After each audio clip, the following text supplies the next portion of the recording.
ਸਾਲ 1890 ਇਸਤੰਬੁਲ ਦੀ ਗੱਲ ਹੈ। ਕਲਪਨਾ ਕਰੋ ਕਿ ਬੋਸਫੋਰਸ ਨਦੀ ਦੇ ਕਿਨਾਰੇ ਤੇ ਠੰਡੀ ਹਵਾ ਚੱਲ ਰਹੀ ਹੈ ਅਤੇ ਇੱਕ ਬੇਕਰ ਆਪਣੀ ਦੁਕਾਨ ਤੇ ਚੁੱਪਚਾਪ ਰੋਟੀ ਦੀ ਜੋ ਕਾਨੂੰਨੀ ਕੀਮਤ ਹੈ ਉਸ ਤੋਂ 3 ਗੁਣਾ ਵੱਧ ਪੈਸੇ ਵਸੂਲ ਰਿਹਾ ਹੈ। ਅੱਛਾ, ਮਤਲਬ ਬਲੈਕ ਮਾਰਕੀਟਿੰਗ ਕਰ ਰਹੇ ਹੋ? ਬਿਲਕੁਲ। ਉਸ ਨੂੰ ਲੱਗਦਾ ਹੈ ਕਿ ਕਿਸੇ ਨੂੰ ਪਤਾ ਨਹੀਂ ਲੱਗੇਗਾ, ਪਰ ਸੂਰਜ ਢਲਣ ਤੱਕ ਉਸ ਨੂੰ ਗ੍ਰਿਫਤਾਰ ਕਰ ਲਿਆ ਜਾਵੇਗਾ। ਅਤੇ ਸਭ ਤੋਂ ਹੈਰਾਨੀ ਦੀ ਗੱਲ ਪਤਾ ਕੀ ਹੈ? ਉਸ ਨੂੰ ਫੜਨ ਵਾਲੀ ਆਮ ਪੁਲਿਸ ਨਹੀਂ ਹੈ। ਫਿਰ ਕੌਣ ਹੈ? ਖੁਦ ਗ੍ਰੈਂਡ ਵਿਜ਼ੀਅਰ, ਮਤਲਬ ਜੋ ਉਸ ਸਮੇਂ ਦੇ ਉਸਮਾਨੀਆ ਸਾਮਰਾਜ ਦਾ ਸਭ ਤੋਂ ਵੱਡਾ ਪ੍ਰਸ਼ਾਸਕੀ ਅਧਿਕਾਰੀ ਹੁੰਦਾ ਸੀ। ਉਹ ਖੁਦ ਗਲੀਆਂ ਵਿੱਚ ਘੁੰਮ ਕੇ ਰੋਟੀ ਦੀ ਕੀਮਤ ਚੈੱਕ ਕਰ ਰਿਹਾ ਹੈ। ਵਾਹ, ਇਹ ਦ੍ਰਿਸ਼ ਸੱਚਮੁੱਚ ਮਨ ਵਿੱਚ ਇੱਕ ਡੂੰਘਾ ਪ੍ਰਭਾਵ ਛੱਡਦਾ ਹੈ। ਇੱਕ ਇੰਨੇ ਵੱਡੇ ਸਾਮਰਾਜ ਦਾ ਮੁੱਖ ਅਧਿਕਾਰੀ ਆਮ ਲੋਕਾਂ ਦੀ ਰੋਟੀ ਦੀ ਫਿਕਰ ਕਰ ਰਿਹਾ ਹੈ ਨਾ? ਅੱਜ ਦੇ ਸਮੇਂ ਵਿੱਚ ਤਾਂ ਇਸ ਦੀ ਕਲਪਨਾ ਕਰਨੀ ਵੀ ਬਹੁਤ ਔਖੀ ਲੱਗਦੀ ਹੈ ਨਾ? ਸਹੀ ਕਿਹਾ ਤੁਸੀਂ। ਅਤੇ ਮੇਰੇ ਸਾਹਮਣੇ ਮੇਜ਼ ਤੇ ਅੱਜ ਬਹੁਤ ਸਾਰੇ ਦਸਤਾਵੇਜ਼ ਪਏ ਨੇ। ਸੰਯੁਕਤ ਰਾਸ਼ਟਰ ਦੀਆਂ ਤਾਜ਼ਾ ਰਿਪੋਰਟਾਂ ਨੇ, ਇਤਿਹਾਸਿਕ ਕਿਤਾਬਾਂ, ਆਰਟੀਫੀਸ਼ੀਅਲ ਇੰਟੈਲੀਜੈਂਸ ਦੀਆਂ ਨਵੀਨਤਮ ਖੋਜਾਂ ਅਤੇ ਕੁਆਂਟਮ ਕੰਪਿਊਟਿੰਗ ਦੇ ਪੇਪਰ ਵੀ ਨੇ। ਅੱਜ ਦੀ ਇਸ ਗਹਿਰੀ ਪੜਚੋਲ ਦਾ ਮੁੱਖ ਮਕਸਦ ਇਹਨਾਂ ਸਾਰੀਆਂ ਕੜੀਆਂ ਨੂੰ ਆਪਸ ਵਿੱਚ ਜੋੜਨਾ ਹੈ। ਬਿਲਕੁਲ, ਅਤੇ ਇਹ ਬਹੁਤ ਜ਼ਰੂਰੀ ਵੀ ਹੈ। ਹਾਂ, ਕਿਉਂਕਿ ਮੁੱਖ ਸਵਾਲ ਇਹ ਹੈ ਕਿ ਜੇਕਰ ਸਦੀਆਂ ਪਹਿਲਾਂ ਦੇ ਸਾਮਰਾਜਾਂ ਨੇ ਭੁੱਖਮਰੀ ਅਤੇ ਅਨਾਜ ਦੀ ਕਾਲਾਬਾਜ਼ਾਰੀ ਨੂੰ ਇੱਕ ਗੰਭੀਰ ਪ੍ਰਬੰਧਕੀ ਨਾਕਾਮੀ ਮੰਨਿਆ ਸੀ, ਤਾਂ ਅੱਜ ਸਾਡੇ ਕੋਲ ਇੰਨੀ ਆਧੁਨਿਕ ਤਕਨੀਕ ਹੈ, ਭਰਪੂਰ ਪੈਦਾਵਾਰ ਹੈ, ਫਿਰ ਵੀ ਅਸੀਂ ਕਿਉਂ ਹਾਰ ਰਹੇ ਹਾਂ? ਕੀ AI ਅਤੇ ਕੁਆਂਟਮ ਕੰਪਿਊਟਿੰਗ ਮਨੁੱਖਤਾ ਦੀ ਇਸ ਸਭ ਤੋਂ ਪੁਰਾਣੀ ਸਮੱਸਿਆ ਨੂੰ ਹਮੇਸ਼ਾ ਹੀ ਖਤਮ ਕਰ ਸਕਦੇ ਨੇ? ਦੇਖੋ, ਇਸ ਸਵਾਲ ਦਾ ਜਵਾਬ ਲੱਭਣ ਲਈ ਨਾ ਸਾਨੂੰ ਪਹਿਲਾਂ ਇਹ ਸਮਝਣਾ ਪਵੇਗਾ ਕਿ ਅਤੀਤ ਵਿੱਚ ਮਨੁੱਖਤਾ ਨੇ ਇਸ ਮੁੱਦੇ ਨੂੰ ਕਿਵੇਂ ਨਜਿੱਠਿਆ। ਤੁਸੀਂ ਹੁਣੇ ਉਸਮਾਨੀਆ ਸਾਮਰਾਜ ਦੀ ਗੱਲ ਕੀਤੀ ਸੀ। ਹਾਂਜੀ। ਉਹਨਾਂ ਕੋਲ ਇੱਕ ਬਹੁਤ ਹੀ ਖਾਸ ਪ੍ਰਣਾਲੀ ਸੀ ਜਿਸ ਨੂੰ ਇਮਾਰਤ ਕਿਹਾ ਜਾਂਦਾ ਸੀ। ਇਹ ਆਮ ਭਾਸ਼ਾ ਵਿੱਚ ਮੁਫਤ ਰਸੋਈਆਂ ਸਨ।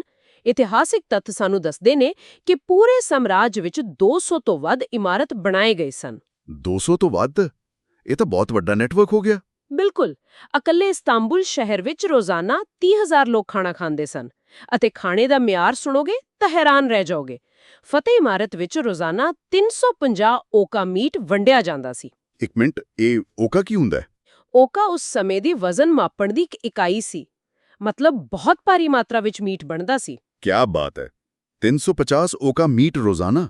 ਪਰ ਅੱਜਕੱਲ ਜੋ ਟੀਵੀ ਤੇ ਡਰਾਮੇ ਆਉਂਦੇ ਨੇ, ਜਿਵੇਂ ਪਿਤਾਹਾਥ, ਅਬਦੁਲ ਹਾਮਿਦ ਵਰਗੀਆਂ ਸੀਰੀਜ਼, ਉਹਨਾਂ ਵਿੱਚ ਤਾਂ ਅਕਸਰ ਇਹਨਾਂ ਸ਼ਾਸਕਾਂ ਨੂੰ ਬਹੁਤ ਹੀ ਕਾਲਪਨਿਕ ਅਤੇ ਨਾਟਕੀ ਢੰਗ ਨਾਲ ਪੇਸ਼ ਕੀਤਾ ਜਾਂਦਾ ਹੈ। ਕੀ ਇਹ ਅੰਕੜੇ ਸੱਚਮੁੱਚ ਪ੍ਰਮਾਣਿਤ ਨੇ? ਹਾਂ, ਮੈਂ ਸਮਝਦੀ ਹਾਂ ਤੁਹਾਡਾ ਸ਼ੱਕ ਜਾਇਜ਼ ਹੈ। ਟੀਵੀ ਸੀਰੀਜ਼ ਤਾਂ ਮਨੋਰੰਜਨ ਲਈ ਇਤਿਹਾਸ ਨੂੰ ਬਹੁਤ ਮਿਰਚ ਮਸਾਲਾ ਲਗਾ ਕੇ ਦਿਖਾਉਂਦੀਆਂ ਨੇ। ਪਰ ਇਹ ਜੋ ਅੰਕੜੇ ਮੈਂ ਦੱਸ ਰਹੀ ਹਾਂ, ਇਹ ਪ੍ਰਮਾਣਿਤ ਇਤਿਹਾਸਿਕ ਦਸਤਾਵੇਜ਼ਾਂ ਤੇ ਆਧਾਰਿਤ ਨੇ। ਅਸਲ ਇਤਿਹਾਸ ਵਿੱਚ ਸ਼ਾਹੀ ਔਰਤਾਂ ਦਾ ਵੀ ਬਹੁਤ ਵੱਡਾ ਰੋਲ ਸੀ ਇਸ ਸਭ ਵਿੱਚ। ਅੱਛਾ, ਉਹ ਕਿਵੇਂ? ਮਿਸਾਲ ਦੇ ਤੌਰ ਤੇ ਹੁਰੀਮ ਸੁਲਤਾਨ ਨੇ ਯਰੂਸ਼ਲਮ ਵਿੱਚ ਇੱਕ ਇਹੋ ਜਿਹਾ ਇਮਾਰਤ ਬਣਾਇਆ ਜਿੱਥੇ ਰੋਜ਼ਾਨਾ 500 ਲੋਕਾਂ ਨੂੰ ਖਾਣਾ ਮਿਲਦਾ ਸੀ। ਇਸ ਦੇ ਨਾਲ ਹੀ ਇੱਕ ਨਰਹਾ ਸਿਸਟਮ ਸੀ ਜਿਸ ਅਧੀਨ ਸਰਕਾਰ ਖੁਦ ਰੋਟੀ ਦੀਆਂ ਕੀਮਤਾਂ ਤੈਅ ਕਰਦੀ ਸੀ। ਇਹ ਕੋਈ ਦਾਨ ਜਾਂ ਅਹਿਸਾਨ ਨਹੀਂ ਸੀ, ਇਹ ਸਟੇਟ ਦੀ ਯਾਨੀ ਸਰਕਾਰ ਦੀ ਆਪਣੀ ਜ਼ਿੰਮੇਵਾਰੀ ਮੰਨੀ ਜਾਂਦੀ ਸੀ। ਇਹ ਗੱਲ ਬਹੁਤ ਦਿਲਚਸਪ ਹੈ, ਪਰ ਮੈਨੂੰ ਇੱਥੇ ਇੱਕ ਹੋਰ ਪਹਿਲੂ ਯਾਦ ਆ ਰਿਹਾ। ਜੇਕਰ ਅਸੀਂ ਆਪਣੇ ਭਾਰਤ ਦੇ ਇਤਿਹਾਸ ਵੱਲ ਝਾਤ ਮਾਰੀਏ ਨਾ, ਤਾਂ ਇੱਥੇ ਭੋਜਨ ਨੂੰ ਸਿਰਫ ਪ੍ਰਸ਼ਾਸਨ ਨਾਲ ਨਹੀਂ ਜੋੜਿਆ ਗਿਆ। ਇੱਥੇ ਇਸ ਨੂੰ ਧਰਮ ਅਤੇ ਅਧਿਆਤਮ ਨਾਲ ਬਹੁਤ ਡੂੰਘਾਈ ਵਿੱਚ ਜੁੜਿਆ ਗਿਆ ਸੀ। ਹਾਂ, ਤੁਸੀਂ 15ਵੀਂ ਸਦੀ ਵਾਲੀ ਅਧਿਆਤਮਿਕ ਕ੍ਰਾਂਤੀ ਦੀ ਗੱਲ ਕਰ ਰਹੇ ਹੋ, ਹਨਾ? ਬਿਲਕੁਲ। ਸ੍ਰੀ ਗੁਰੂ ਗ੍ਰੰਥ ਸਾਹਿਬ ਦੇ ਅੰਗ 1349 ਤੇ ਭਗਤ ਕਬੀਰ ਜੀ ਦੀ ਇੱਕ ਬਹੁਤ ਹੀ ਖੂਬਸੂਰਤ ਬਾਣੀ ਦਰਜ ਹੈ। ਅਵਲ ਅਲਹ ਨੂਰ ਉਪਾਇਆ ਕੁਦਰਤ ਕੇ ਸਭ ਬੰਦੇ। ਸਹੀ ਕਿਹਾ। ਅਤੇ ਉਹਨਾਂ ਨੇ ਇਹ ਸੰਦੇਸ਼ ਉਸ ਸਮੇਂ ਦਿੱਤਾ ਸੀ ਜਦੋਂ ਸਮਾਜ ਜਾਤ-ਪਾਤ ਵਿੱਚ ਬੁਰੀ ਤਰ੍ਹਾਂ ਵੰਡਿਆ ਹੋਇਆ ਸੀ, ਛੂਆ-ਛਾਤ ਸਿਖਰਾਂ ਤੇ ਸੀ। ਹਾਂ, ਤੇ ਸਾਨੂੰ ਇਹ ਵੀ ਯਾਦ ਰੱਖਣਾ ਚਾਹੀਦਾ ਹੈ ਕਿ ਭਗਤ ਕਬੀਰ ਜੀ ਨੂੰ ਉਹਨਾਂ ਦੇ ਇਹਨਾਂ ਬਰਾਬਰੀ ਵਾਲੇ ਵਿਚਾਰਾਂ ਕਾਰਨ ਸਿਕੰਦਰ ਲੋਧੀ ਨੇ ਬਹੁਤ ਤਸੀਹੇ ਦਿੱਤੇ ਸਨ, ਪਰ ਉਹਨਾਂ ਨੇ ਮਨੁੱਖੀ ਬਰਾਬਰੀ ਦੀ ਗੱਲ ਕਰਨੀ ਕਦੇ ਨਹੀਂ ਛੱਡੀ। ਅਤੇ ਫਿਰ ਇਸੇ ਵਿਚਾਰਧਾਰਾ ਨੂੰ ਅੱਗੇ ਜਾ ਕੇ ਗੁਰੂ ਨਾਨਕ ਦੇਵ ਜੀ ਨੇ 1522 ਵਿੱਚ ਕਰਤਾਰਪੁਰ ਵਿਖੇ ਲੰਗਰ ਦਾ ਰੂਪ ਦੇ ਦਿੱਤਾ। ਵੰਡ ਛਕੋ ਦਾ ਸਿਧਾਂਤ। ਸੋਚ ਕੇ ਦੇਖੋ ਉਸ ਸਮੇਂ ਦੇ ਹਾਲਾਤ, ਜਿੱਥੇ ਇੱਕ ਪਾਸੇ ਉੱਚੀ ਜਾਤ ਦਾ ਵਿਅਕਤੀ ਨੀਵੀਂ ਜਾਤ ਵਾਲੇ ਦੇ ਹੱਥੋਂ ਪਾਣੀ ਤੱਕ ਨਹੀਂ ਸੀ ਪੀਂਦਾ, ਉੱਥੇ ਗੁਰੂ ਸਾਹਿਬ ਨੇ ਸਭ ਨੂੰ ਇੱਕੋ ਪੰਗਤ ਵਿੱਚ ਬਰਾਬਰ ਜ਼ਮੀਨ ਤੇ ਬਿਠਾ ਕੇ ਇੱਕੋ ਜਿਹਾ ਖਾਣਾ ਖਵਾਉਣਾ ਸ਼ੁਰੂ ਕੀਤਾ। ਹਾਂ, ਇਹ ਸਿਰਫ ਪੇਟ ਭਰਨ ਦੀ ਪ੍ਰਕਿਰਿਆ ਨਹੀਂ ਸੀ। ਮੈਨੂੰ ਲੱਗਦਾ ਇਹ ਲੋਕਾਂ ਦੇ ਦਿਮਾਗਾਂ ਵਿੱਚ ਬਣੀਆਂ ਮਨੋਵਿਗਿਆਨਿਕ ਕੰਧਾਂ ਨੂੰ ਢਾਉਣ ਦਾ ਸਭ ਤੋਂ ਵੱਡਾ ਤਰੀਕਾ ਸੀ। ਹਾਂਜੀ, ਬਿਲਕੁਲ ਸਹੀ ਪਕੜਿਆ ਤੁਸੀਂ। ਭੋਜਨ ਨੂੰ ਇੱਕ ਸੰਦ ਵਜੋਂ ਵਰਤਿਆ ਗਿਆ ਸਮਾਜ ਨੂੰ ਬਰਾਬਰ ਕਰਨ ਲਈ। ਅਤੇ ਜੇਕਰ ਅਸੀਂ ਦੁਨੀਆ ਦੀਆਂ ਹੋਰ ਪੁਰਾਣੀਆਂ ਸੱਭਿਅਤਾਵਾਂ ਵੀ ਦੇਖੀਏ ਨਾ, ਤਾਂ ਉੱਥੇ ਵੀ ਅਜਿਹੇ ਸਿਸਟਮ ਮਿਲਦੇ ਨੇ। ਅੱਛਾ, ਜਿਵੇਂ ਕਿਹੜੇ? ਜਿਵੇਂ ਰੋਮ ਵਿੱਚ ਅਨੋਨਾ ਸਿਸਟਮ ਸੀ। ਉਹ ਲੋਕ ਲੱਕੜ ਦੇ ਟੈਸੇਰੇ ਯਾਨੀ ਟੋਕਨ ਵੰਡਦੇ ਸਨ ਅਤੇ ਉਹਨਾਂ ਟੋਕਨਾਂ ਨਾਲ ਲਗਭਗ 10 ਲੱਖ ਲੋਕਾਂ ਨੂੰ ਅਫਰੀਕੀ ਅਤੇ ਮਿਸਰੀ ਕਣਕ ਦਿੱਤੀ ਜਾਂਦੀ ਸੀ। ਫਿਰ ਚੀਨ ਵਿੱਚ ਇੱਕ ਚੰਗ ਪਿੰਗ ਕੌਂਗ ਨਾਮ ਦਾ ਬਹੁਤ ਹੀ ਸ਼ਾਨਦਾਰ ਸਿਸਟਮ ਹੁੰਦਾ ਸੀ। ਮੈਂ ਉਸ ਚੀਨੀ ਸਿਸਟਮ ਬਾਰੇ ਕਿਤੇ ਪੜ੍ਹਿਆ ਤਾਂ ਹੈ, ਪਰ ਮੈਨੂੰ ਹਮੇਸ਼ਾ ਇਹ ਸਮਝਣ ਵਿੱਚ ਉਲਝਣ ਜੀ ਹੁੰਦੀ ਹੈ ਕਿ ਉਹ ਅਸਲ ਵਿੱਚ ਕੰਮ ਕਿਵੇਂ ਕਰਦਾ ਸੀ। ਕੀ ਉਹ ਸਿਰਫ ਵੱਡੇ ਗੋਦਾਮ ਸਨ ਜਿੱਥੇ ਅਨਾਜ ਰੱਖਿਆ ਜਾਂਦਾ ਸੀ? ਨਹੀਂ, ਉਹ ਸਿਰਫ ਗੋਦਾਮ ਨਹੀਂ ਸਨ। ਉਹ ਤਾਂ ਇੱਕ ਬਹੁਤ ਹੀ ਚਲਾਕ ਆਰਥਿਕ ਸੰਦ ਸੀ। ਮੈਂ ਸਮਝਾਉਂਦੀ ਹਾਂ। ਜਦੋਂ ਫਸਲ ਬਹੁਤ ਜ਼ਿਆਦਾ ਹੁੰਦੀ ਸੀ ਤਾਂ ਲਾਜ਼ਮੀ ਹੈ ਕੀਮਤਾਂ ਡਿੱਗ ਜਾਂਦੀਆਂ ਸਨ ਔਰ ਕਿਸਾਨ ਬਰਬਾਦ ਹੋਣ ਦੇ ਕੰਢੇ ਤੇ ਆ ਜਾਂਦੇ ਸਨ। ਹਾਂ, ਸਪਲਾਈ ਵਧਣ ਨਾਲ ਰੇਟ ਡਿੱਗ ਜਾਂਦਾ ਹੈ। ਬਿਲਕੁਲ। ਉਸ ਵੇਲੇ ਸਰਕਾਰ ਆਪ ਉੱਚੀ ਕੀਮਤ ਤੇ ਕਿਸਾਨਾਂ ਤੋਂ ਅਨਾਜ ਖਰੀਦ ਲੈਂਦੀ ਸੀ ਅਤੇ ਗੋਦਾਮਾਂ ਵਿੱਚ ਭਰ ਲੈਂਦੀ ਸੀ। ਪਰ ਜਦੋਂ ਕਦੇ ਸੌਕਾ ਪੈਂਦਾ ਅਤੇ ਬਾਜ਼ਾਰ ਵਿੱਚ ਕੀਮਤਾਂ ਆਸਮਾਨ ਛੂਹਣ ਲੱਗਦੀਆਂ, ਤਾਂ ਸਰਕਾਰ ਉਹੀ ਅਨਾਜ ਬਹੁਤ ਹੀ ਸਸਤੇ ਭਾਅ ਬਾਜ਼ਾਰ ਵਿੱਚ ਕੱਢ ਦਿੰਦੀ ਸੀ। ਕਿਆ ਬਾਤ ਹੈ। ਹਾਂ, ਇਸ ਨਾਲ ਹੁੰਦਾ ਕੀ ਸੀ ਕਿ ਨਾ ਤਾਂ ਕਦੇ ਕਿਸਾਨ ਮਰਦਾ ਸੀ ਅਤੇ ਨਾ ਹੀ ਆਮ ਆਦਮੀ ਕਦੇ ਭੁੱਖਾ ਸੌਂਦਾ ਸੀ। ਇੱਕ ਮਿੰਟ। ਇਹ ਤਾਂ ਬਿਲਕੁਲ ਉਸੇ ਤਰ੍ਹਾਂ ਕੰਮ ਕਰਦਾ ਸੀ ਜਿਵੇਂ ਅੱਜਕੱਲ ਸਾਡੇ ਸੈਂਟਰਲ ਬੈਂਕ ਕੰਮ ਕਰਦੇ ਨੇ, ਹਨਾ? ਹਾਂ, ਕਾਫੀ ਹੱਦ ਤੱਕ। ਮਤਲਬ ਜਦੋਂ ਮਹਿੰਗਾਈ ਵੱਧਦੀ ਹੈ ਤਾਂ ਸੈਂਟਰਲ ਬੈਂਕ ਵਿਆਜ ਦਰਾਂ ਬਦਲ ਕੇ ਪੈਸੇ ਦੀ ਸਪਲਾਈ ਨੂੰ ਕੰਟਰੋਲ ਕਰ ਲੈਂਦੇ ਨੇ। ਚੀਨ ਵਾਲੇ ਪੈਸੇ ਦੀ ਬਜਾਏ ਅਨਾਜ ਨੂੰ ਕੰਟਰੋਲ ਕਰ ਰਹੇ ਸਨ ਤਾਂ ਜੋ ਉਹਨਾਂ ਦਾ ਅਰਥਚਾਰਾ ਸਥਿਰ ਰਹੇ। ਮਤਲਬ ਮੈਂ ਇਹ ਸੋਚ ਰਿਹਾ ਕਿ ਇਹਨਾਂ ਸਾਰੇ ਪ੍ਰਾਚੀਨ ਸਿਸਟਮਾਂ ਵਿੱਚ ਇੱਕ ਗੱਲ ਬਿਲਕੁਲ ਸਾਂਝੀ ਹੈ। ਭੋਜਨ ਦੀ ਸੁਰੱਖਿਆ ਨੂੰ ਰਾਜ ਦੀ ਯਾਨੀ ਸਟੇਟ ਦੀ ਮੁੱਢਲੀ ਜ਼ਿੰਮੇਵਾਰੀ ਮੰਨਿਆ ਜਾਂਦਾ ਸੀ। ਬਿਲਕੁਲ ਸਹੀ ਸਿੱਟਾ ਕੱਢਿਆ ਤੁਸੀਂ। ਪਰ ਹੁਣ ਅਤੀਤ ਦੀ ਇਸ ਸ਼ਾਨਦਾਰ ਪ੍ਰਣਾਲੀ ਤੋਂ ਜੇਕਰ ਅਸੀਂ ਅੱਜ ਦੀ ਆਧੁਨਿਕ ਦੁਨੀਆ ਵਿੱਚ ਵਾਪਸ ਆਈਏ ਤਾਂ ਸਾਡੇ ਸਾਹਮਣੇ ਜੋ ਅੰਕੜੇ ਨੇ, ਮਤਲਬ ਉਹ ਬਹੁਤ ਡਰਾਵਨੇ ਨੇ। ਹਾਂ, ਉਹ ਤਾਂ ਹੈ। ਦੇਖੋ, FAO ਅਤੇ ਸੋਫੀ 2025 ਦੀ ਜੋ ਲੇਟੈਸਟ ਰਿਪੋਰਟ ਹੈ, ਉਹ ਦੱਸਦੀ ਹੈ ਕਿ ਅੱਜ 673 ਮਿਲੀਅਨ ਲੋਕ ਯਾਨੀ ਪੂਰੀ ਦੁਨੀਆ ਦੇ ਲਗਭਗ 8.2% ਲੋਕ ਅਜੇ ਵੀ ਭੁੱਖੇ ਸੌਂਦੇ ਨੇ। ਇਹ ਤਾਂ ਬਹੁਤ ਵੱਡਾ ਨੰਬਰ ਹੈ। ਅਤੇ ਹੋਰ ਸੁਣੋ, ਮਈ 2023 ਦਾ ਇੱਕ ਅੰਕੜਾ ਹੈ, ਘੱਟ ਆਮਦਨ ਵਾਲੇ ਦੇਸ਼ਾਂ ਵਿੱਚ ਖੁਰਾਕ ਮਹਿੰਗਾਈ 30% ਤੱਕ ਪਹੁੰਚ ਗਈ ਸੀ। 673 ਮਿਲੀਅਨ। ਪਰ ਮੈਨੂੰ ਸਭ ਤੋਂ ਵੱਡੀ ਉਲਝਣ ਭਾਰਤ ਦੇ ਅੰਕੜਿਆਂ ਨੂੰ ਲੈ ਕੇ ਹੈ। ਮਤਲਬ ਸਾਡੇ ਨੋਟਸ ਮੁਤਾਬਿਕ 2024-25 ਦੌਰਾਨ ਭਾਰਤ ਵਿੱਚ ਰਿਕਾਰਡ 357.7 ਮਿਲੀਅਨ ਮੀਟ੍ਰਿਕ ਟਨ ਅਨਾਜ ਪੈਦਾ ਹੋਇਆ। ਹਾਂ, ਪੈਦਾਵਾਰ ਤਾਂ ਸਾਡੀ ਬਹੁਤ ਹੈ। ਇਸ ਵਿੱਚ 150 ਮਿਲੀਅਨ ਟਨ ਤਾਂ ਕੱਲੇ ਚੌਲ ਨੇ ਅਤੇ 117 ਮਿਲੀਅਨ ਟਨ ਕਣਕ ਸ਼ਾਮਿਲ ਹੈ। ਸਾਡੇ ਗੋਦਾਮ ਤਾਂ ਉੱਪਰ ਤੱਕ ਭਰੇ ਪਏ ਨੇ। ਫਿਰ ਵੀ ਉਸੇ ਦੇਸ਼ ਵਿੱਚ 194 ਮਿਲੀਅਨ ਲੋਕ ਕੁਪੋਸ਼ਿਤ ਕਿਉਂ ਨੇ? ਮਤਲਬ ਅਸੀਂ ਇੰਨਾ ਅਨਾਜ ਉਗਾ ਕੇ ਵੀ ਲੋਕਾਂ ਦੇ ਢਿੱਡ ਤੱਕ ਕਿਉਂ ਨਹੀਂ ਪਹੁੰਚਾ ਪਾ ਰਹੇ? ਇਹ ਪਾੜਾ ਕਿੱਥੇ ਹੈ? ਇਹ ਪਾੜਾ ਇਸ ਲਈ ਹੈ ਕਿਉਂਕਿ ਸਾਡੀ ਸਪਲਾਈ ਚੇਨ ਪੂਰੀ ਤਰ੍ਹਾਂ ਟੁੱਟੀ ਹੋਈ ਹੈ। ਭਾਰਤ ਹਰ ਸਾਲ ਲਗਭਗ 78 ਤੋਂ 80 ਮਿਲੀਅਨ ਟਨ ਅਨਾਜ ਬਰਬਾਦ ਕਰਦਾ ਹੈ। ਹੇ ਭਗਵਾਨ! ਜੇਕਰ ਅਸੀਂ ਇਸ ਦੀ ਆਰਥਿਕ ਕੀਮਤ ਲਗਾਈਏ ਨਾ, ਤਾਂ ਇਹ 1,55,000 ਕਰੋੜ ਰੁਪਏ ਬਣਦੀ ਹੈ। ਤੁਸੀਂ ਬਰਬਾਦੀ ਦੇ ਪੱਧਰ ਦਾ ਅੰਦਾਜ਼ਾ ਸਿਰਫ ਇਸ ਗੱਲ ਤੋਂ ਲਗਾਓ ਕਿ ਪੰਜਾਬ ਵਿੱਚ 2019 ਤੋਂ ਲੈ ਕੇ 24 ਦਰਮਿਆਨ ਫੂਡ ਕਾਰਪੋਰੇਸ਼ਨ ਆਫ ਇੰਡੀਆ ਯਾਨੀ FCI ਦੇ ਗੋਦਾਮਾਂ ਵਿੱਚ 8,200 ਟਨ ਅਨਾਜ ਸਿਰਫ ਇਸ ਲਈ ਸੜ ਗਿਆ ਕਿਉਂਕਿ ਉਸ ਨੂੰ ਸੰਭਾਲਣ ਦਾ ਕੋਈ ਸਹੀ ਪ੍ਰਬੰਧ ਹੀ ਨਹੀਂ ਸੀ। ਇਹ ਤਾਂ ਅਸੀਂ ਅਕਸਰ ਖਬਰਾਂ ਵਿੱਚ ਵੀ ਦੇਖਦੇ ਹਾਂ। ਹਾਂ, ਮੀਂਹ ਪਿਆ, ਤਰਪਾਲਾਂ ਪਾਟੀਆਂ ਹੋਈਆਂ ਸਨ ਅਤੇ ਅਨਾਜ ਪਿਆ ਮਿੱਟੀ ਹੋ ਗਿਆ। ਉੱਪਰੋਂ ਪਬਲਿਕ ਡਿਸਟ੍ਰੀਬਿਊਸ਼ਨ ਸਿਸਟਮ ਯਾਨੀ PDS ਵਿੱਚ ਜੋ ਚੋਰੀ ਅਤੇ ਬਲੈਕ ਮਾਰਕੀਟ ਦੀ ਸਮੱਸਿਆ ਹੈ, ਉਹ ਵੱਖਰੀ ਹੈ। ਯਾਰ, ਇਹ ਤਾਂ ਬਿਲਕੁਲ ਉਸ ਬਾਲਟੀ ਵਿੱਚ ਪਾਣੀ ਭਰਨ ਵਾਂਗ ਹੋਇਆ ਜਿਸ ਦੇ ਥੱਲੇ ਵੱਡੇ-ਵੱਡੇ ਛੇਕ ਹੋਣ। ਬਿਲਕੁਲ ਸਹੀ ਉਦਾਹਰਣ ਹੈ। ਅਸੀਂ ਖੇਤੀਬਾੜੀ ਯੂਨੀਵਰਸਿਟੀਆਂ ਵਿੱਚ ਨਵੇਂ ਬੀਜਾਂ ਤੇ ਖੋਜ ਕਰ ਰਹੇ ਹਾਂ, ਪੈਦਾਵਾਰ ਵਧਾਉਣ ਲਈ ਅਰਬਾਂ ਰੁਪਏ ਲਗਾ ਰਹੇ ਹਾਂ, ਪਰ ਬਾਲਟੀ ਦੇ ਛੇਕ ਬੰਦ ਕਰਨ ਵੱਲ ਕਿਸੇ ਦਾ ਧਿਆਨ ਹੀ ਨਹੀਂ ਹੈ। ਅਨਾਜ ਸੜ ਰਿਹਾ। ਅਤੇ ਦੇਖੋ, ਇਸ ਬਰਬਾਦੀ ਦੀ ਕੀਮਤ ਸਿਰਫ ਪੈਸੇ ਵਿੱਚ ਨਹੀਂ ਹੈ। ਕੀ ਤੁਹਾਨੂੰ ਪਤਾ ਹੈ ਕਿ 1 ਕਿਲੋ ਚਾਵਲ ਉਗਾਉਣ ਲਈ ਕਿੰਨਾ ਪਾਣੀ ਲੱਗਦਾ ਹੈ? ਮੈਨੂੰ ਸਹੀ ਅੰਕੜਾ ਤਾਂ ਨਹੀਂ ਪਤਾ, ਪਰ ਕਾਫੀ ਲੱਗਦਾ ਹੋਵੇਗਾ। ਲਗਭਗ 5000 ਲੀਟਰ। ਜਦੋਂ 1 ਕਿਲੋ ਚੌਲ ਗੋਦਾਮ ਵਿੱਚ ਸੜਦੇ ਨੇ ਤਾਂ ਅਸਲ ਵਿੱਚ ਅਸੀਂ 5000 ਲੀਟਰ ਸਾਫ਼ ਪਾਣੀ ਬਰਬਾਦ ਕਰ ਰਹੇ ਹੁੰਦੇ ਹਾਂ। ਅਤੇ ਜਦੋਂ ਇਹ ਅਨਾਜ ਬੱਚਿਆਂ ਤੱਕ ਨਹੀਂ ਪਹੁੰਚਦਾ ਤਾਂ ਨਤੀਜੇ ਬਹੁਤ ਭਿਆਨਕ ਹੁੰਦੇ ਨੇ। ਭਾਰਤ ਵਿੱਚ 23.2% ਬੱਚੇ ਸਟੰਟਿੰਗ ਦਾ ਸ਼ਿਕਾਰ ਨੇ। ਸਟੰਟਿੰਗ ਮਤਲਬ ਉਹਨਾਂ ਦਾ ਕੱਦ ਨਹੀਂ ਵੱਧਦਾ? ਸਿਰਫ ਕੱਦ ਨਹੀਂ, ਮਤਲਬ ਉਹਨਾਂ ਦਾ ਸਰੀਰਕ ਅਤੇ ਦਿਮਾਗੀ ਵਿਕਾਸ ਹੀ ਰੁਕ ਜਾਂਦਾ ਹੈ। ਇਹ ਸਿਰਫ ਭੁੱਖ ਦੀ ਗੱਲ ਨਹੀਂ ਹੈ, ਇਹ ਪੀੜ੍ਹੀ ਦਰ ਪੀੜ੍ਹੀ ਚੱਲਣ ਵਾਲੀ ਗਰੀਬੀ ਦੀ ਨੀਂਹ ਹੈ।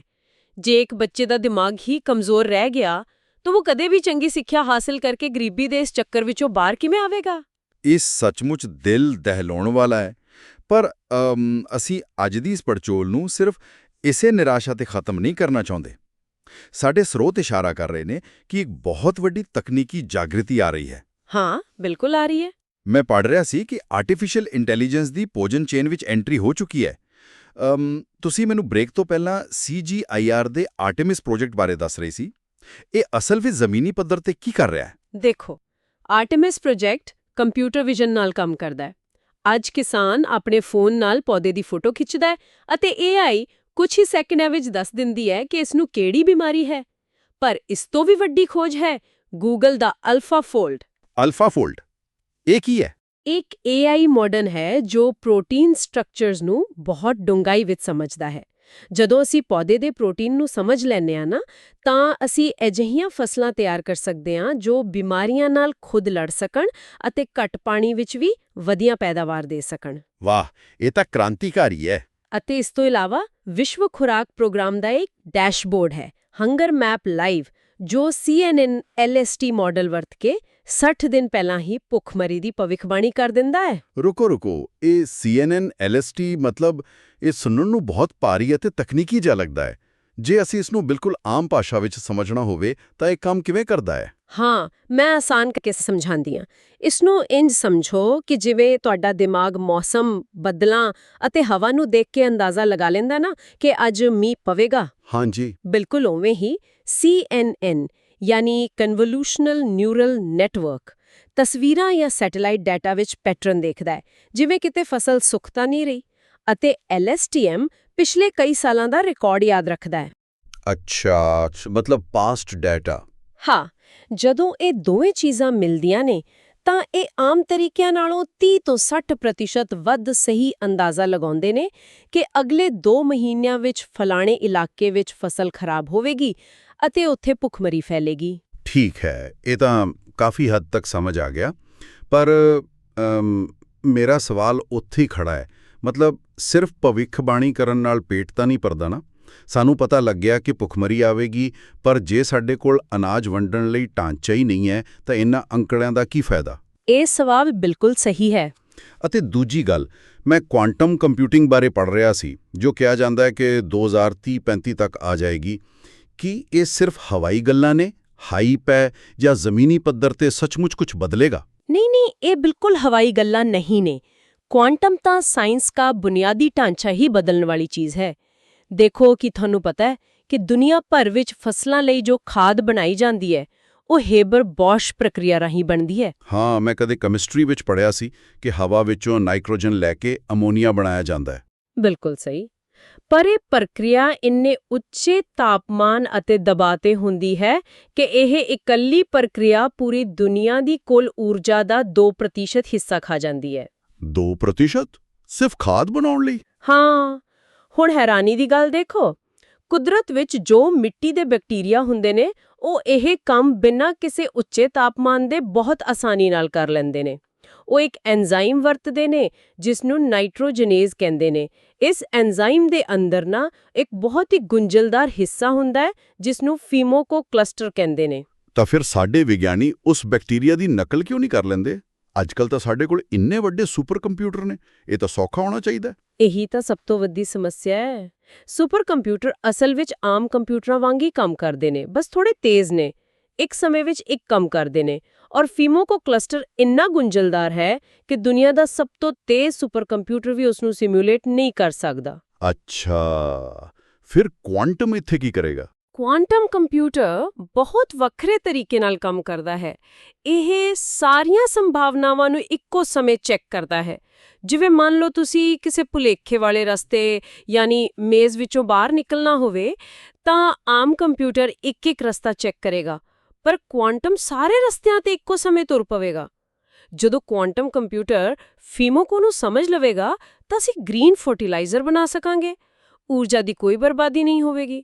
वाह यार, मतलब खेती की जो बुनियादी लागत है वही खत्म हो जाएगी और ਸਪਲਾਈ ਚੇਨ ਬਾਰੇ में भी ਸਾਡੇ ਕੋਲ ਕੁਝ ਦਿਲਚਸਪ ਜਾਣਕਾਰੀ ਹੈ ਅੱਜ। ਮੈਂ ਪੜ੍ਹਿਆ ਸੀ ਕਿ DHL ਔਰ IBM ਮਿਲ ਕੇ ਕੁਆਂਟਮ ਦੀ ਵਰਤੋਂ ਕਰ ਰਹੇ ਨੇ ਆਪਣੇ ਟਰੱਕਾਂ ਦੇ ਰੂਟ ਤੈਅ ਕਰਨ ਲਈ, ਜਿਸ ਵਿੱਚ ਉਹ QAOA ਐਲਗੋਰਿਦਮ ਵਰਤਦੇ ਨੇ। ਹੁਣ ਮੇਰਾ ਸਵਾਲ ਇਹ ਹੈ ਕਿ ਇਹ ਮੇਰੇ ਫੋਨ ਵਾਲੇ ਗੂਗਲ ਮੈਪਸ ਤੋਂ ਕਿਵੇਂ ਵੱਖਰਾ ਹੈ?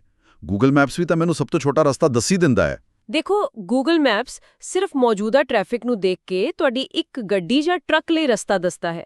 ਪਰ ਫਰਜ਼ ਕਰੋ ਤੁਹਾਡੇ ਕੋਲ ਪੂਰੇ ਦੇਸ਼ ਵਿੱਚ 10,000 ਟਰੱਕ ਨੇ ਅਤੇ ਹਜ਼ਾਰਾਂ ਗੋਦਾਮ ਨੇ। ਇਹ ਬਹੁਤ ਵੱਡਾ ਸਕੇਲ ਹੋ ਗਿਆ। ਹਾਂ, ਜੇ ਇੱਕ ਟਰੱਕ ਦਾ ਰਸਤਾ ਬਦਲਿਆ ਤਾਂ ਉਸ ਦਾ ਅਸਰ ਬਾਕੀ 9,999 ਟਰੱਕਾਂ ਦੇ ਟ੍ਰੈਫਿਕ ਤੇ ਵੀ ਪਵੇਗਾ। ਇਹ ਇੰਨੀ ਵੱਡੀ ਗਣਨਾ ਹੈ ਜੋ ਆਮ ਕੰਪਿਊਟਰ ਨਹੀਂ ਕਰ ਸਕਦੇ। ਇਹ ਜੋ QAOL ਐਲਗੋਰਿਦਮ ਹੈ ਨਾ, ਇਹ ਇੱਕ ਸ਼ਤਰੰਜ ਦੇ ਗ੍ਰੈਂਡ ਮਾਸਟਰ ਵਾਂਗ ਹੈ ਜੋ ਸਾਰੀਆਂ ਚਾਲਾਂ ਨੂੰ ਇਕੱਠੇ ਦੇਖਦਾ ਹੈ। ਇਹ ਯਕੀਨੀ ਬਣਾਏਗਾ ਕਿ ਸਬਜ਼ੀਆਂ ਜਾਂ ਅਨਾਜ ਖਰਾਬ ਹੋਣ ਤੋਂ ਪਹਿਲਾਂ ਸਭ ਤੋਂ ਘੱਟ ਈਂਧਨ ਵਰਤ ਕੇ ਬਿਲਕੁਲ ਸਹੀ ਥਾਂ ਤੇ ਪਹੁੰਚਣ। ਮਤਲਬ ਬਰਬਾਦੀ ਦਾ ਤਾਂ ਕੋਈ ਚਾਂਸ ਹੀ ਨਹੀਂ। ਅਤੇ ਜੇਕਰ ਅਸੀਂ ਇਸ ਤਕਨੀਕੀ ਤਾਕਤ ਨੂੰ ਖਾਸ ਕਰਕੇ ਭਾਰਤ ਦੇ ਨਜ਼ਰੀਏ ਤੋਂ ਦੇਖੀਏ ਤਾਂ ਸਾਡੇ ਕੋਲ ਤਾਂ ਪਹਿਲਾਂ ਹੀ ਇੱਕ ਬਹੁਤ ਵੱਡਾ ਹਥਿਆਰ ਹੈ, ਆਧਾਰ ਕਾਰਡ ਦਾ ਨੈਟਵਰਕ। ਬਿਲਕੁਲ, ਇਹ ਸਾਡਾ ਬਹੁਤ ਵੱਡਾ ਫਾਇਦਾ ਹੈ। ਮੈਂ ਰਿਪੋਰਟ ਵਿੱਚ ਦੇਖ ਰਿਹਾ ਸੀ ਕਿ ਜਦੋਂ ਆਧਾਰ ਨੂੰ AI ਅਤੇ ਸਪਲਾਈ ਚੇਨ ਨਾਲ ਜੋੜ ਕੇ ਦੇਖਿਆ ਗਿਆ ਤਾਂ ਆਂਧਰਾ ਪ੍ਰਦੇਸ਼ ਵਿੱਚ ਰਾਸ਼ਨ ਦੀ ਲੀਕੇਜ ਯਾਨੀ ਚੋਰੀ 10 ਤੋਂ 15% ਤੱਕ ਰੁਕ ਗਈ ਅਤੇ ਨਾਲ ਹੀ ਪਿੰਡਾਂ ਵਿੱਚ ਸੋਲਰ ਪਾਵਰ ਨਾਲ ਚੱਲਣ ਵਾਲੇ ਕੋਲਡ ਸਟੋਰੇਜ ਲਗਾਏ ਜਾ ਰਹੇ ਨੇ। ਉੱਥੇ AI ਦਾ ਉਹੀ LSTM ਮਾਡਲ ਜੋ ਅਸੀਂ ਪਹਿਲਾਂ ਡਿਸਕਸ ਕੀਤਾ ਸੀ, ਉਹ ਤਾਪਮਾਨ ਅਤੇ ਗੈਸਾਂ ਨੂੰ ਮਾਪ ਕੇ ਪਹਿਲਾਂ ਹੀ ਦੱਸ ਦਿੰਦਾ ਹੈ ਕਿ ਟਮਾਟਰ ਕਦੋਂ ਖਰਾਬ ਹੋਣਗੇ। ਇਸ ਨਾਲ ਗ੍ਰਿਡ ਊਰਜਾ ਦੀ 28% ਬਚਤ ਹੋ ਰਹੀ ਹੈ। ਹੁਣ ਜ਼ਰਾ ਤੁਲਨਾ ਕਰਕੇ ਦੇਖੋ।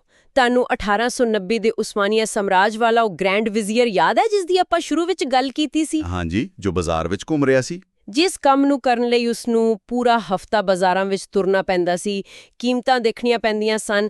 ਅੱਜ ਦਾ AI ਡੈਸ਼ਬੋਰਡ ਪੂਰੇ ਦੇਸ਼ ਦੇ ਪੱਧਰ ਤੇ ਉਹੀ ਕੰਮ ਸਿਰਫ 40 ਮਿਲੀਸੈਕਿੰਡ ਯਾਨੀ ਅੱਖ ਝਪਕਣ ਤੋਂ ਵੀ ਘੱਟ ਸਮੇਂ ਵਿੱਚ ਕਰ ਸਕਦਾ ਹੈ। ਕਮਾਲ ਦੀ ਗੱਲ ਹੈ। ਪਰ ਇੱਕ ਗੱਲ ਹੋਰ ਵੀ ਹੈ ਨਾ, ਇਹ ਤਕਨੀਕੀ ਜਾਦੂ ਵੀ ਤਦ ਹੀ ਕੰਮ ਕਰੇਗਾ ਜੇ ਸਾਡੇ ਕੋਲ ਇਸ ਨੂੰ ਲਾਗੂ ਕਰਨ ਲਈ ਕੋਈ ਠੋਸ ਯੋਜਨਾ ਹੋਵੇ। ਅੱਜਕੱਲ੍ਹ ਇਹ ਸਾਰੀਆਂ ਚੀਜ਼ਾਂ ਵੱਖ-ਵੱਖ ਟਾਪੂਆਂ ਵਾਂਗ ਕੰਮ ਕਰ ਰਹੀਆਂ ਨੇ। ਕੋਈ AI ਬਣਾ ਰਿਹਾ, ਕੋਈ ਸਾਈਲੋ ਬਣਾ ਰਿਹਾ। ਤਾਂ ਸਾਡੇ ਸਰੋਤ ਭਾਰਤ ਅਤੇ ਦੁਨੀਆ ਲਈ ਕੀ ਬਲੂਪ੍ਰਿੰਟ ਪੇਸ਼ ਕਰਦੇ ਨੇ? ਅਸਲ ਵਿੱਚ ਸਾਨੂੰ ਕੀ ਕਰਨਾ ਚਾਹੀਦਾ ਹੈ? ਦੇਖੋ, ਸਾਨੂੰ ਇੱਕ ਨੈਸ਼ਨਲ ਫੂਡ ਈਕੋਸਿਸਟਮ ਦੀ ਲੋੜ ਹੈ। ਇਸ ਦਾ ਸਿੱਧਾ ਜਿਹਾ ਮਤਲਬ ਹੈ ਕਿ ਸਾਰੇ ਵਿਭਾਗਾਂ ਨੂੰ ਆਪਸ ਵਿੱਚ ਜੋੜਨਾ। ਉਹ ਕਿਵੇਂ? ਜਿਵੇਂ ਖੇਤੀਬਾੜੀ ਵਿਭਾਗ ਨੂੰ ਸਿੱਧਾ FCI ਦੇ ਆਧੁਨਿਕ ਸਟੀਲ ਸਾਈਲੋਜ਼ ਨਾਲ ਜੋੜਿਆ ਜਾਵੇ ਤਾਂ ਜੋ ਅਨਾਜ ਤਰਪਾਲਾਂ ਹੇਠਾਂ ਪਿਆ ਨਾ ਸੜੇ। ਫਿਰ ਉਸ ਅਨਾਜ ਨੂੰ ਆਧਾਰ ਅਤੇ AI ਰਾਹੀਂ ਟਰੈਕ ਕਰਕੇ ਸਿੱਧਾ ਕਮਿਊਨਿਟੀ ਕਿਚਨ 2.0 ਵਿੱਚ ਭੇਜਿਆ ਜਾਵੇ। ਨਾਲ ਹੀ ਸਿਹਤ ਵਿਭਾਗ ਅਤੇ ਸਕਿੱਲ ਇੰਡੀਆ ਵੀ ਇਸ ਦੇ ਨਾਲ ਜੁੜੇ ਹੋਣ। ਕਮਿਊਨਿਟੀ ਕਿਚਨ 2.0 ਮੈਨੂੰ ਨਾ ਇਹ ਵਿਚਾਰ ਬਹੁਤ ਹੀ ਦਿਲਚਸਪ ਲੱਗਿਆ। ਇਹ ਤਾਂ ਸਾਡੇ ਪੁਰਾਣੇ ਲੰਗਰ ਅਤੇ ਉਸਮਾਨੀਆ ਦੇ ਇਮਾਰਤ ਦਾ ਹੀ ਇੱਕ ਆਧੁਨਿਕ ਅਤੇ ਤਕਨੀਕੀ ਰੂਪ ਹੈ ਜਿਸ ਨੂੰ ਸੋਲਰ ਪਾਵਰ ਨਾਲ ਚਲਾਇਆ ਜਾਵੇਗਾ। ਪਰ ਕੀ ਦੁਨੀਆ ਵਿੱਚ ਅਜਿਹਾ ਕੋਈ ਮਾਡਲ ਕਦੇ ਕਾਮਯਾਬ ਹੋਇਆ ਵੀ ਹੈ? ਯਕੀਨਨ ਹੋਇਆ ਹੈ। ਬ੍ਰਾਜ਼ੀਲ ਦਾ ਫੋਮ ਜ਼ੀਰੋ ਪ੍ਰੋਗਰਾਮ ਇਸ ਦੀ ਇੱਕ ਬਿਹਤਰੀਨ ਮਿਸਾਲ ਹੈ। ਉਹਨਾਂ ਨੇ ਆਪਣੇ ਦੇਸ਼ ਦੀਆਂ 30 ਤੋਂ ਵੱਧ ਸਰਕਾਰੀ ਨੀਤੀਆਂ ਨੂੰ ਆਪਸ ਵਿੱਚ ਜੋੜ ਦਿੱਤਾ ਅਤੇ 14 ਮਿਲੀਅਨ ਲੋਕਾਂ ਨੂੰ ਭੁੱਖਮਰੀ ਤੋਂ ਬਾਹਰ ਕੱਢ ਲਿਆ। 14 ਮਿਲੀਅਨ, ਇਹ ਤਾਂ ਬਹੁਤ ਵੱਡੀ ਪ੍ਰਾਪਤੀ ਹੈ। ਅਤੇ ਆਪਣੇ ਭਾਰਤ ਵਿੱਚ ਹੀ ਕੇਰਲ ਦਾ ਮਾਡਲ ਦੇਖੋ। ਉਹਨਾਂ ਦਾ EPEP ਪ੍ਰੋਗਰਾਮ, ਉਹਨਾਂ ਨੇ ਡੋਰ ਟੂ ਡੋਰ ਜਾ ਕੇ ਸਰਵੇਖਣ ਕੀਤਾ ਅਤੇ ਅਤ ਗਰੀਬੀ ਨੂੰ 0.0002 MPI ਤੱਕ ਘਟਾ ਦਿੱਤਾ ਹੈ, ਜੋ ਕਿ ਲਗਭਗ ਖਤਮ ਹੋਣ ਦੇ ਬਰਾਬਰ ਹੈ। ਫਿਨਲੈਂਡ ਵਿੱਚ ਤਾਂ 1948 ਤੋਂ ਸਕੂਲਾਂ ਵਿੱਚ ਮੁਫਤ ਪੌਸ਼ਟਿਕ ਭੋਜਨ ਦਿੱਤਾ ਜਾ ਰਿਹਾ ਹੈ ਅਤੇ ਅੱਜ ਉਹ ਦੁਨੀਆ ਦਾ ਸਭ ਤੋਂ ਖੁਸ਼ਹਾਲ ਦੇਸ਼ ਹੈ। ਹਾਂ, ਉਹ ਤਾਂ ਹਰ ਸਾਲ ਰਿਪੋਰਟ ਵਿੱਚ ਨੰਬਰ 1 ਹੀ ਹੁੰਦੇ ਨੇ। ਪਰ ਜਦੋਂ ਅਸੀਂ ਭਾਰਤ ਵਿੱਚ ਇੰਨੇ ਵੱਡੇ ਪ੍ਰੋਜੈਕਟ ਬਾਰੇ ਗੱਲ ਕਰਦੇ ਹਾਂ ਨਾ, ਤਾਂ ਹਰ ਕੋਈ ਇਹੀ ਸੋਚੇਗਾ ਕਿ ਯਾਰ ਇਸ ਲਈ ਅਰਬਾਂ-ਖਰਬਾਂ ਰੁਪਏ ਕਿੱਥੋਂ ਆਉਣਗੇ? ਸਰਕਾਰ ਕੋਲ ਫੰਡ ਕਿੱਥੇ ਹੈ? ਪਰ ਜੇ ਮੈਂ ਅੱਜ ਦੀ ਚਰਚਾ ਦੀਆਂ ਸਾਰੀਆਂ ਕੜੀਆਂ ਨੂੰ ਜੋੜਾਂ ਤਾਂ ਅਸੀਂ ਪਹਿਲਾਂ ਹੀ ਗੱਲ ਕੀਤੀ ਹੈ ਕਿ ਭਾਰਤ ਵਿੱਚ ਹਰ ਸਾਲ 1,55,000 ਕਰੋੜ ਰੁਪਏ ਦਾ ਅਨਾਜ ਬਰਬਾਦ ਹੁੰਦਾ ਹੈ। ਬਿਲਕੁਲ ਸਹੀ ਪੁਆਇੰਟ ਫੜਿਆ ਤੁਸੀਂ। ਮਤਲਬ ਸਾਨੂੰ ਟੈਕਸਾਂ ਰਾਹੀਂ ਲੋਕਾਂ ਤੋਂ ਨਵਾਂ ਪੈਸਾ ਇਕੱਠਾ ਕਰਨ ਦੀ ਲੋੜ ਹੀ ਨਹੀਂ ਹੈ। ਸਾਨੂੰ ਸਿਰਫ ਉਹ ਪੈਸਾ ਅਤੇ ਅਨਾਜ ਬਚਾਉਣਾ ਹੈ ਜੋ ਪਹਿਲਾਂ ਹੀ ਨਾਲੀਆਂ ਵਿੱਚ ਰੁੜ ਰਿਹਾ ਹੈ। ਇਸੇ ਬਚੇ ਹੋਏ ਪੈਸੇ ਨਾਲ ਇਹ ਪੂਰਾ ਆਧੁਨਿਕ ਸਿਸਟਮ ਫੰਡ ਹੋ ਸਕਦਾ ਹੈ। ਹਾਂ, ਅਤੇ ਇਸ ਤੋਂ ਇਹ ਸਾਬਿਤ ਹੁੰਦਾ ਹੈ ਕਿ ਇਹ ਸਿਰਫ ਰਾਜਨੀਤਿਕ ਇੱਛਾ ਸ਼ਕਤੀ ਦੀ ਘਾਟ ਹੈ, ਪੈਸੇ ਦੀ ਨਹੀਂ। ਪਰ ਆਓ ਅਸੀਂ ਇਨ੍ਹਾਂ ਸਾਰੇ ਅੰਕੜਿਆਂ ਤੇ ਤਕਨੀਕ ਤੋਂ ਥੋੜਾ ਬਾਹਰ ਆਈਏ, ਕਿਉਂਕਿ ਅੰਕੜੇ ਦਿਮਾਗ ਲਈ ਹੁੰਦੇ ਨੇ, ਪਰ ਸਮਾਜ ਦੀ ਅਸਲ ਤਬਦੀਲੀ ਦਿਲਾਂ ਤੋਂ ਹੁੰਦੀ ਹੈ। ਜ਼ਰਾ ਉਸ ਮਨੁੱਖੀ ਪਹਿਲੂ ਵੱਲ ਵੀ ਵੇਖੀਏ। ਇਹ ਮੈਨੂੰ ਲੱਗਦਾ ਹੈ ਅੱਜ ਦੀ ਗੱਲਬਾਤ ਦਾ ਸਭ ਤੋਂ ਜ਼ਰੂਰੀ ਹਿੱਸਾ ਹੈ। ਆਓ ਆਪਾਂ ਸਾਰੇ ਕਲਪਨਾ ਕਰੀਏ 2035 ਦੇ ਭਾਰਤ ਦੀ ਇੱਕ ਸਵੇਰ ਦੀ। ਪੰਜਾਬ ਦੇ ਖੇਤਾਂ ਵਿੱਚ ਕਣਕ ਪੈਦਾ ਹੋਈ ਹੈ। AI ਸਿਸਟਮ ਨੇ ਪਹਿਲਾਂ ਹੀ ਟਰੱਕ ਨੂੰ ਬੁਲਾ ਲਿਆ ਹੈ, ਕਣਕ ਸਿੱਧੀ ਸਟੀਲ ਦੇ ਸਾਇਲੋ ਵਿੱਚ ਜਾਂਦੀ ਹੈ, ਉੱਥੇ ਇੱਕ ਵੀ ਦਾਣਾ ਗਲਦਾ ਨਹੀਂ। ਅਤੇ ਕੁਆਂਟਮ ਕੰਪਿਊਟਰ ਨੇ ਟ੍ਰੇਨ ਦਾ ਸਭ ਤੋਂ ਵਧੀਆ ਰੂਟ ਪਹਿਲਾਂ ਹੀ ਤੈਅ ਕੀਤਾ ਹੋਇਆ ਹੈ। ਹਾਂ, ਉਹ ਕਣਕ ਸਿੱਧੀ ਕੇਰਲ ਦੀ ਜਾਂ ਅਸਾਮ ਦੀ ਇੱਕ ਕਮਿਊਨਿਟੀ ਕਿਚਨ 2.0 ਵਿੱਚ ਪਹੁੰਚਦੀ ਹੈ। ਇਹ ਕਿਚਨ ਪੂਰੀ ਤਰ੍ਹਾਂ ਸੋਲਰ ਪਾਵਰ ਨਾਲ ਚੱਲਦੀ ਹੈ, ਕਿਤੇ ਕੋਈ ਅਨਾਜ ਬਰਬਾਦ ਨਹੀਂ ਹੋਇਆ। ਅਤੇ ਜ਼ਰਾ ਉਸ ਕਿਚਨ ਦੇ ਅੰਦਰ ਦਾ ਦ੍ਰਿਸ਼ ਸੋਚੋ। ਇਹ ਕੋਈ ਗਰੀਬਾਂ ਲਈ ਬਣੀ ਡਿਸਪੈਂਸਰੀ ਨਹੀਂ ਹੈ, ਇਹ ਸਭ ਲਈ ਹੈ। ਜਦੋਂ ਇੱਕੋ ਥਾਂ ਤੇ ਇੱਕ IAS ਅਫਸਰ, ਇੱਕ ਵੱਡਾ ਡਾਕਟਰ ਅਤੇ ਇੱਕ ਮਜ਼ਦੂਰ ਇੱਕੋ ਮੇਜ਼ ਤੇ ਬੈਠ ਕੇ ਖਾਣਾ ਖਾਣਗੇ ਨਾ, ਤਾਂ ਸਾਡੇ ਸਮਾਜ ਵਿੱਚ ਜੋ ਜਾਤ-ਪਾਤ ਦੀਆਂ ਮਨੋਵਿਗਿਆਨਿਕ ਕੰਧਾਂ ਸਦੀਆਂ ਤੋਂ ਖੜੀਆਂ ਨੇ, ਉਹ ਆਪਣੇ ਆਪ ਟਹਿ ਜਾਣਗੀਆਂ। ਭੋਜਨ ਹਮੇਸ਼ਾ ਤੋਂ ਤਾਕਤ ਦਾ ਪ੍ਰਤੀਕ ਰਿਹਾ ਹੈ, ਪਰ ਜਦੋਂ ਭੋਜਨ ਸਭ ਲਈ ਬਰਾਬਰ ਹੋ ਜਾਵੇਗਾ ਤਾਂ ਸਮਾਜਿਕ ਬਰਾਬਰੀ ਤਾਂ ਆਪਣੇ ਆਪ ਆ ਜਾਵੇਗੀ। ਅਤੇ ਇਸ ਦਾ ਮਾਨਸਿਕ ਅਸਰ ਬਹੁਤ ਗਹਿਰਾ ਹੋਵੇਗਾ। ਜਦੋਂ ਕਿਸੇ ਵੀ ਮਨੁੱਖ ਨੂੰ ਇਹ ਚਿੰਤਾ ਹੀ ਨਹੀਂ ਰਹੇਗੀ ਕਿ ਰਾਤ ਨੂੰ ਮੇਰੇ ਬੱਚੇ ਕੀ ਖਾਣਗੇ, ਤਾਂ ਮੇਰਾ ਮੰਨਣਾ ਹੈ ਕਿ ਉਹ ਦਿਮਾਗ ਅਪਰਾਧ ਵੱਲ ਨਹੀਂ ਜਾਵੇਗਾ। ਚੋਰੀਆਂ, ਲੁੱਟ-ਖੋਹ ਘਟੇਗੀ, ਲੋਕ ਆਪਣੀ ਊਰਜਾ ਕੁਝ ਨਵਾਂ ਸਿਰਜਣ ਵਿੱਚ ਲਗਾਉਣਗੇ।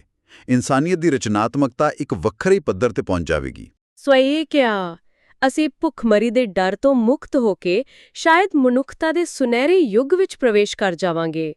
ਇਹ ਕੋਈ ਕਾਲਪਨਿਕ ਕਹਾਣੀ ਨਹੀਂ ਹੈ। ਮੈਨੂੰ ਲੱਗਦਾ ਹੈ ਇਹ ਉਹ ਭਵਿੱਖ ਹੈ ਜਿਸ ਦੇ ਬਹੁਤ ਨੇੜੇ ਅਸੀਂ ਅੱਜ ਖੜੇ ਹਾਂ।